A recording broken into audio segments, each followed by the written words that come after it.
नमस्कार किसान भाइयों बहनों, आप देख रहे हैं दूरदर्शन किसान कृषि दर्शन कार्यक्रम के एक नए एपिसोड में मैं अदिति शर्मा आप सभी का स्वागत करती हूं। हमारे इस कार्यक्रम का उद्देश्य एक ही है कि हम आपको खेती किसानी और पशुपालन से जुड़ी कुछ अहम बातें बता सके ताकि आप अपनी खेती किसानी को और भी ज्यादा उन्नत कर सके। इसी कड़ी में आज हम कुछ अहम जानकारियां आपके लिए लेकर आए हैं। सबसे पहले आपको बताएंगे तुलसी की खेती के बारे में, फिर बात होगी यहां पर हमारे सफल किसान गुरप्रीत सिंह की, और फिर हम आपको जानकारी देंगे ई गोपाला मोबाइल ऐप के बारे में। तो फिर आइए आज के अंक की शुरुआत करते हैं।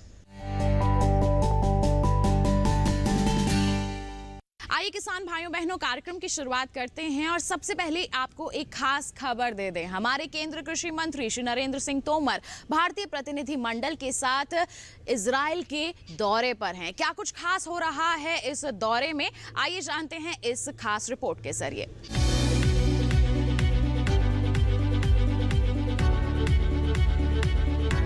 इजराइल दौरे के दूसरे दिन यानी 10 मई की सुबह कृषि मंत्री श्री नरेंद्र सिंह तोमर कृषि अनुसंधान संगठन वोल्कानी पहुंचे। यहां उन्होंने पोस्ट डॉक्टोरल फेलोशिप कार्यक्रम के भारतीय प्रतिभागियों से मुलाकात की और दोपहर बाद नेगेव रेगिस्तानी क्षेत्र में डेसर्ट फार्म गए। इस फार्म में भारतीय मूल के किसान भारतीय सब्जियां उगाने का काम करते हैं। ये फार्म बेएर मिल्काउन में स्थित है और बेएर मिल्काउन के मालिक भारतीय मूल के किसान ही हैं। दूसरे दिन क्षेत्रीय परिषद के मेयर के साथ चर्चा का भी कार्यक्रम था। इस दौरान कृषि विस्तार और farmers outreach for applied research पर रमत नेगेव कृषि अनुसंधान केंद्र के अधिकारियों के साथ बातचीत हुई। कृषि मंत्री के साथ एक भारतीय प्रतिनिधि मंडल भी इजराइल के दौरे पर गया है।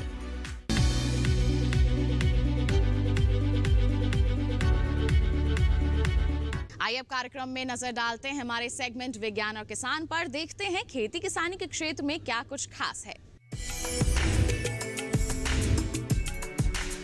जब भी बात होती है तुलसी के पौधे की तो इसके फायदे हम सभी जानते हैं। कई तरह के औषधीय गुण इसमें उपस्थित होते हैं जिसके चलते इसकी मांग काफी अच्छी बनी रहती है और हमारे किसान अगर इसकी खेती को अपना लेते हैं तो उनके लिए तो फायदे का सौदा ये बन ही जाती है। किस तरह से आप तुलसी की खेती कर सकते हैं, आइए जानते हैं हमारे सेगमेंट के जरिए। हमारे देश में तुलसी का पौराणिक महत्व है। भले ही ये तुलसी के नाम से जाना जाता हो, लेकिन इसके दूसरे भी कई नाम हैं। मिसाल के तौर पर सुलभा, ग्राम्या, पुरसा, बहुमंजरी और होली बेसिल। दुनिया भर में इसकी करीब 150 किस्में पाई जाती हैं। ऑसिमम बेसिलिकम यानी पोवई तुलसी, ऑसिमम अमेरिकनम यानी काली तुलसी, ऑसिमम ग्रेटिसिकम यानी वन तुलसी या राम तुलसी, ऑसिमम विर्डी यानी जंगली तुलसी, ऑसिमम सैंक्टम और ऑसिमम किलीमंडस्क्रिकम इसकी कुछ प्रमुख प्रजातियां हैं। कमाल की बात तो ये है कि इसकी खेती कम उपजाऊ जमीन में भी आसानी से की जा सकती है। हाँ, खेत में पानी की निकासी का उचित इंतजाम होना जरूरी है। वैसे बलुई दोमट मिट्टी इसके लिए बहुत उपयुक्त है। ये उष्णकटिबंधीय या उपोष्णकटिबंधीय दोनों तरह की जलवायु में हो जाती है। खेती 2 चरणों में होती है। पहले बीज बोकर नर्सरी तैयार करेंगे और फिर रोपाई। बुआई के लिए जमीन जून के दूसरे हफ्ते तक तैयार हो जानी चाहिए। जमीन तैयार करने के लिए 15 से 20 सेंटीमीटर गहरी जुताई करेंगे और फिर 15 टन प्रति हेक्टेयर की दर से गोबर की सड़ी खाद मिट्टी में अच्छी तरह मिला लेंगे। सतह से उभरी हुई 1 मीटर लंबी और इतने ही मीटर चौड़ी क्यारियां बना लेंगे। 1 हेक्टेयर खेत के लिए 750 ग्राम से 1 किलो बीज, 20 किलो फास्फोरस और 20 किलो पोटाश की जरूरत होगी। इसका बीज सीधे नहीं बोना है, बल्कि रेत या बालू में मिलाकर बुआई करनी है। बीज कतारों में बोने हैं। एक कतार से दूसरी कतार की दूरी 8 से 10 सेंटीमीटर रखनी है। बीज को ज्यादा गहरा नहीं बोना है। जमाव के 15 से 20 दिन बाद 20 किलो प्रति हेक्टेयर की दर से नाइट्रोजन डाल देने से अच्छी पैदावार होती है। 5-6 हफ्तों में पौध रोपाई के लिए तैयार हो जाएगी। रोपाई मौसम साफ रहने पर दोपहर के बाद ही करें और कतार से कतार की दूरी 60 सेंटीमीटर जबकि पौध से पौध की 30 सेंटीमीटर रखें। चूंकि ये बरसात की फसल है, इसीलिए अगर ठीक ठाक बारिश होती रहे तो सितंबर तक कोई सिंचाई नहीं करनी पड़ती। उसके बाद जरूरत के हिसाब से पानी देते रहना है। रोपाई के 1 माह बाद पहली निराई गुड़ाई करनी है और निराई गुड़ाई के 3-4 हफ्तों बाद दूसरी। खेत अगर बड़ा है तो ये काम ट्रैक्टर से भी किया जा सकता है। तुलसी के लिए 15 टन प्रति हेक्टेयर के हिसाब से गोबर की खाद रोपाई से पहले डालनी है। इसके अलावा 75 से 80 किलो नाइट्रोजन 40 ग्राम फास्फोरस और 40 किलो पोटाश की जरूरत होगी। रोपाई से पहले फास्फोरस और पोटाश की पूरी मात्रा जबकि नाइट्रोजन की 1/3 मात्रा देनी है। बाकी नाइट्रोजन 2 बार में खड़ी फसल में देना है। रोपाई के 10 से 12 हफ्ते बाद तुलसी कटाई के लिए तैयार हो जाती है। ये वो समय है जब पौधे में पूरी तरह से फूल आ जाते हैं और नीचे के पत्ते पीले पड़ने लगते हैं। इस तरह 1 हेक्टेयर फसल से 20 से 25 टन पैदावार ली जा सकती है, जिसमें 80 से 100 लीटर तेल निकल आता है। इसी के साथ किसान भाइयों बहनों बता दें आपको कार्यक्रम में वक्त हो चला है एक छोटे से ब्रेक का। आप कहीं मत जाइए, ब्रेक के बाद हम आपको दिखाएंगे हमारा अगला सेगमेंट कृषि स्टार्टअप। बने रहिए दूरदर्शन किसान पर, देखते रहिए हमारा कार्यक्रम कृषि दर्शन।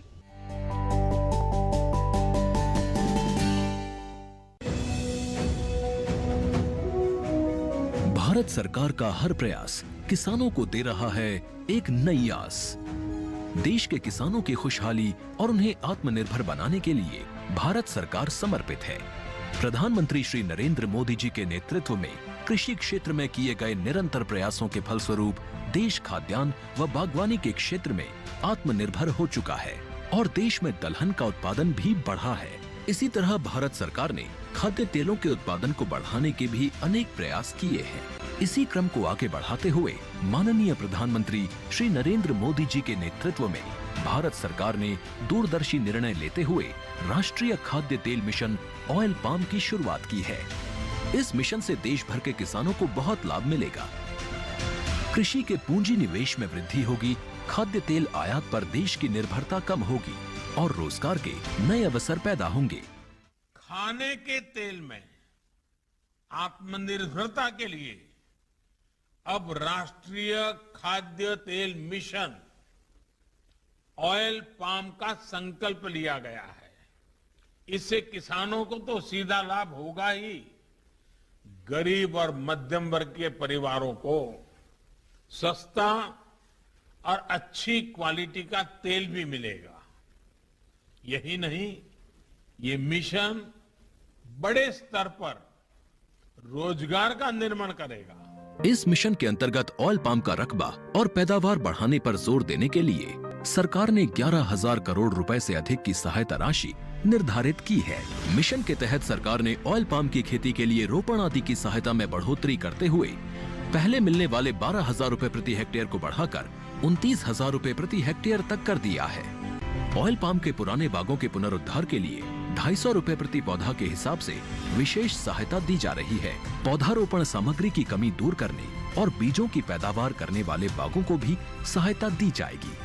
इसके तहत 15 हेक्टेयर ऑयल पाम उद्यान के लिए 80 लाख रुपए तक की सहायता राशि दी जाएगी। इसके अलावा नर्सरी विकास के लिए 40 लाख रुपए तक तय किए गए हैं। पूर्वोत्तर और अंडमान राज्यों के लिए विशेष सहायता का भी प्रावधान है। ऑयल पाम के किसान ताजे फलों के गुच्छे यानी FFB का उत्पादन करते हैं, जिनकी वर्तमान में कीमतें अंतर्राष्ट्रीय मूल्यों में उतार चढ़ाव के आधार पर तय होती हैं। पहली बार केंद्र सरकार ताजे फलों के गुच्छे की कीमत के लिए किसानों को आश्वासन दे रही है। ये व्यवहार्यता मूल्य यानी VP कहलाएगा, यानी किसानों को कोई घाटा नहीं होने दिया जाएगा। व्यवहार्यता मूल्य VP तय करने की शुरुआत 1 नवंबर से होगी और अगले वर्ष 31 अक्टूबर तक जारी रहेगी। इसे ऑयल पाम वर्ष कहा जाएगा। इस योजना के तहत वर्ष 2025-26 तक ऑयल पाम का रकबा 6.5 लाख हेक्टेयर सृजित करने और कच्चे ऑयल पाम की पैदावार वर्ष 2025-26 तक 11.20 लाख टन पहुंचाने का लक्ष्य निर्धारित किया गया है। सरकार के इस महत्वपूर्ण निर्णय से देश में ऑयल पाम की खेती करने वाले किसानों में विश्वास पैदा होगा और वे खेती का रकबा बढ़ाएंगे। इस तरह पाम ऑयल का उत्पादन भी बढ़ेगा, जिससे किसानों की आय बढ़ेगी और ग्रामीण अर्थव्यवस्था भी सुदृढ़ होगी।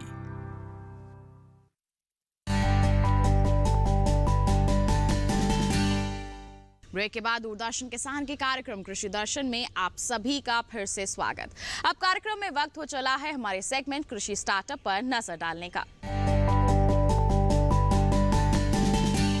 किसान भाइयों बहनों, खेती किसानी के क्षेत्र में बदलाव हो रहा है। जहां पहले किसान केवल रसायनों का इस्तेमाल करते थे अधिक उपज हासिल करने के लिए, अब किसान अपना जो रुझान है अन्य प्रणालियों की ओर भी बढ़ा रहे हैं। जी हां, प्राकृतिक खेती हो, जैविक खेती हो, हमारे किसान इसे अपना रहे हैं और इसमें सफलता भी हासिल कर रहे हैं। आज के हमारे कामयाब किसान भी कुछ ऐसे ही हैं। इनका नाम है गुरप्रीत सिंह। इन्होंने भी जैविक खेती को अपनाया हुआ है, सफलता हासिल की है और अन्य किसानों को प्रेरित भी कर रहे हैं। तो फिर आइए इनसे मुलाकात करते हैं।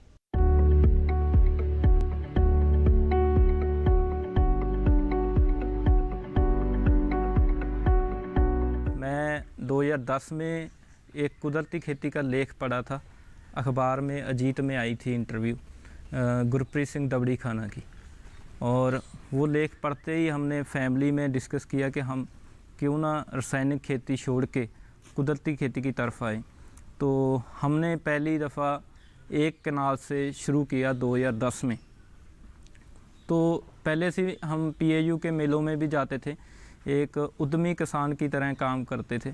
तो हमें आशा थी कि हम कोई नया काम करेंगे, और हमने 2010 में स्टार्ट किया और 2012 में हमने पूरे खेत में आग लगानी बंद कर दी। मेरे पास 4 एकड़ ज़मीन थी और 4 एकड़ में हमने आग लगानी बंद कर दी थी।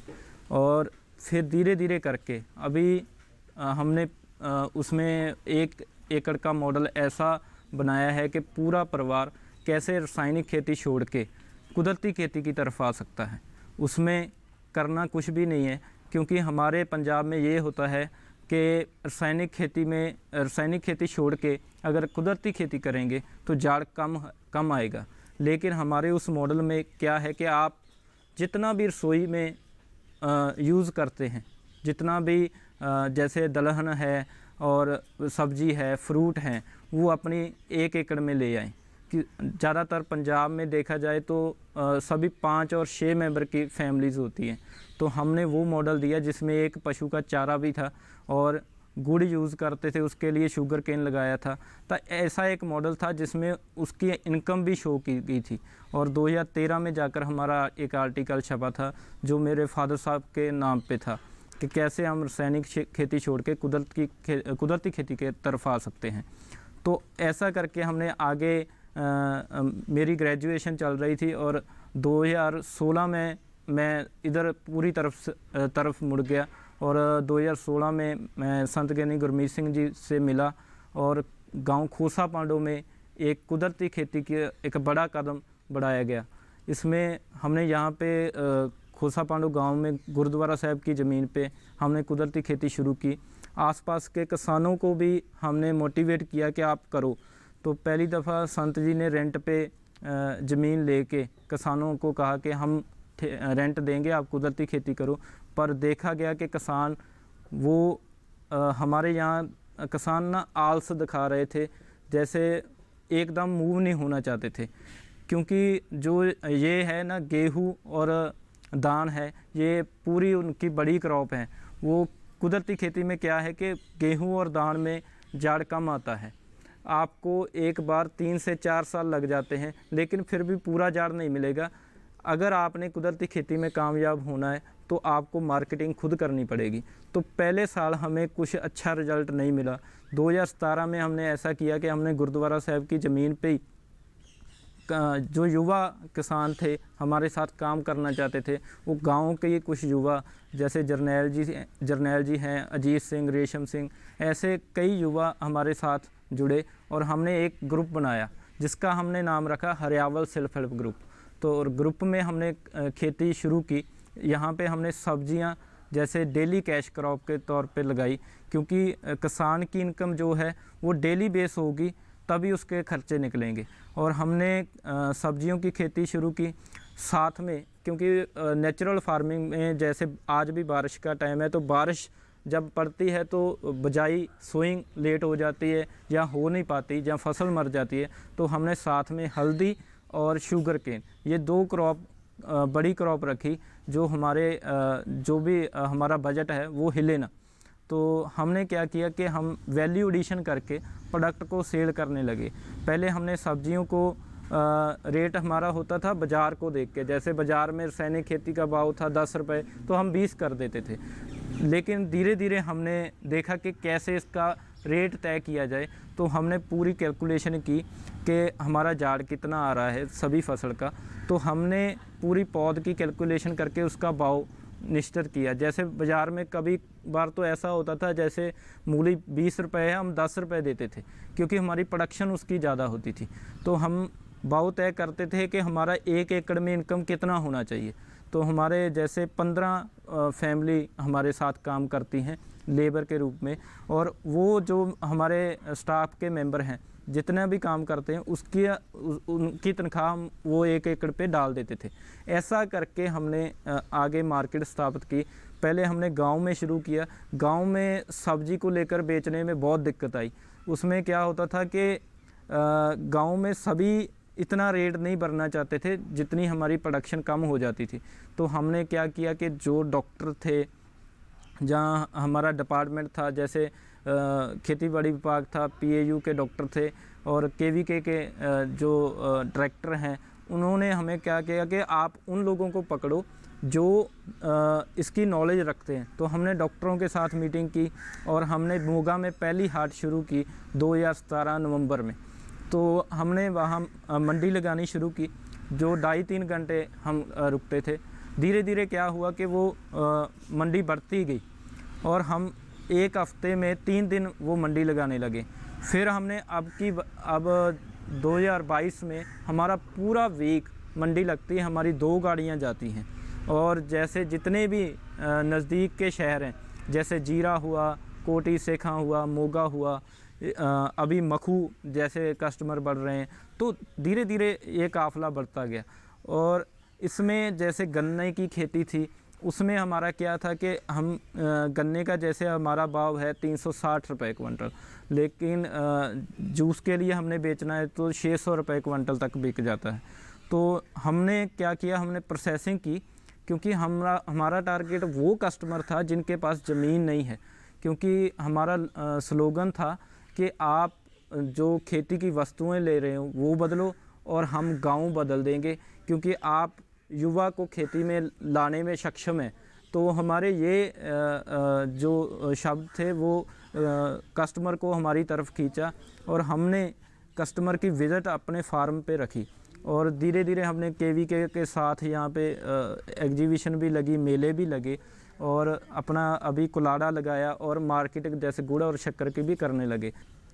और अभी जो हमने पहले 4 साल पहले शुरू किया था, तो जितना भी रिकॉर्ड हुआ है कि हमने ऐसे इसमें अभी प्रोडक्शन और मार्केटिंग सुधार के हमें जो दूसरी खेती है केमिकल खेती में जो कमाते हैं वो 3 से 4 लाख केमिकल वेजिटेबल में कमा लेते हैं और हम भी उस तक पहुंच गए हैं। लेकिन हमारा ये है कि हमारे पास वो लेबर को बांट दिया जाता है, हमारे पास वो प्रॉफिट के रूप में कम आता है, लेकिन वो हमारे पास लेबर हमें ये लगता है कि हम कुदरती खेती में वो रोज़गार भी दे रहे हैं, लेकिन ढांचा अभी ऐसा है कि हम 3-4 लाख प्रॉफिट तो निकाल लेते हैं, प्रॉफिट को शेयरशिप में, क्योंकि हमारा ग्रुप है, शेयर कर लेते हैं, क्योंकि साथ में ही मार्केट करते हैं। ये ऐसा है कि आपको ढांचा, अभी हमने जो ढांचा बनाया है उसमें प्रोसेसिंग करके हमने आगे बढ़े हैं, लेकिन हमारे पास प्रोसेसिंग यूनिट नहीं है, जिसकी वजह से हमारी प्रोडक्शन इनकम थोड़ी कम होती है। और हमने शुरू किया था 25 एकड़ से शुरू किया था, अभी 28 एकड़ का मॉडल है हमारा कुदरती खेती का।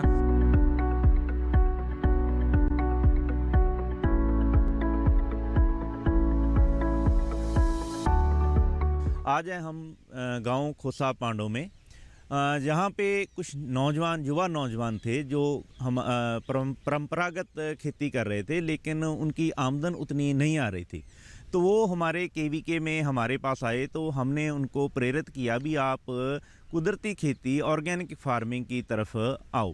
तो वो लड़के थे, उनको हमने एक साथ इकट्ठा किया और इस गांव में हमने जो है ऑर्गेनिक फार्मिंग का उनको काम शुरू करवाया।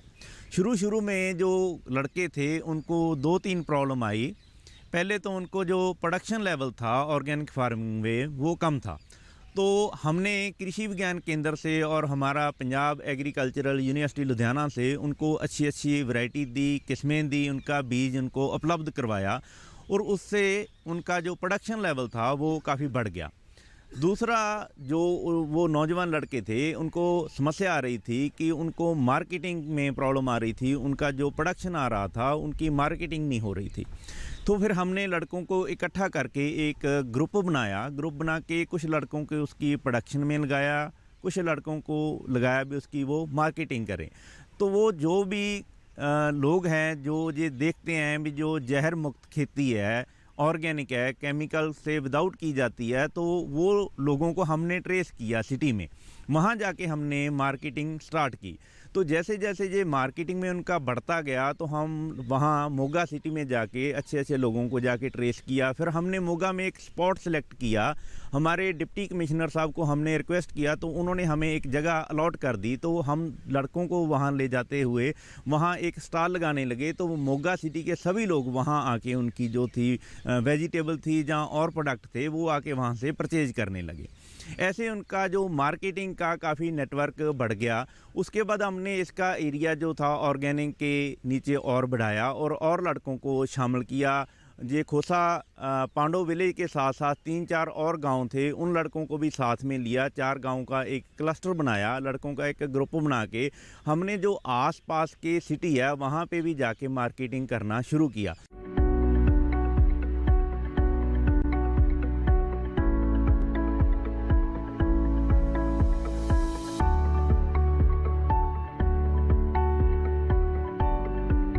इसी के साथ किसान भाइयों बहनों बता दें आपको कार्यक्रम में वक्त हो चला है एक और छोटे से ब्रेक का। आप कहीं मत जाइए, हम ब्रेक के बाद आपको दिखाएंगे हमारा अगला सेगमेंट फार्मिंग इंडिया। बने रहिए दूरदर्शन किसान पर, देखते रहिए हमारा कार्यक्रम कृषि दर्शन।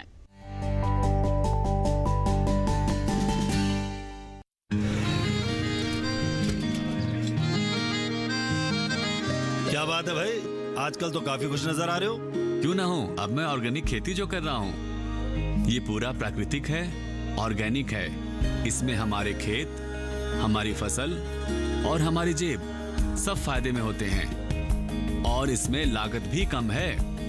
जी हाँ, आप भी ऑर्गेनिक खाद का प्रयोग करें, अपनी फसल और मिट्टी को तंदुरुस्त बनाएं और आपकी आमदनी में इजाफा करें। अधिक जानकारी के लिए किसान call centre toll free number 1800-180-1551 पर कॉल करें और लॉग ऑन करें kisan.gov.in और farmer.gov.in। कृषि और किसान कल्याण मंत्रालय द्वारा किसान हित में जारी।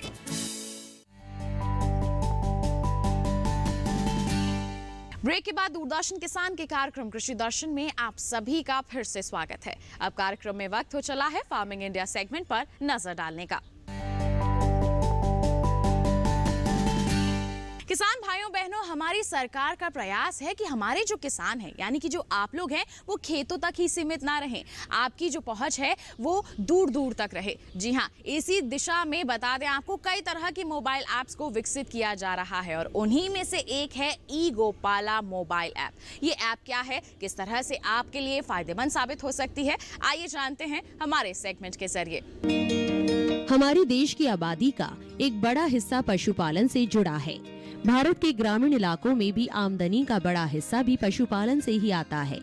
यही कारण है कि गाँव में पशुओं को पशुधन कहा जाता है। देश में पशुपालन को बढ़ावा देने के लिए प्रधानमंत्री नरेंद्र मोदी की नेतृत्व वाली सरकार ने कई अहम कदम उठाए हैं। इसी क्रम में पशुपालन से संबंधित योजनाओं की शुरुआत करते हुए पशुपालक किसानों के लिए ई गोपाला ऐप भी लॉन्च किया गया।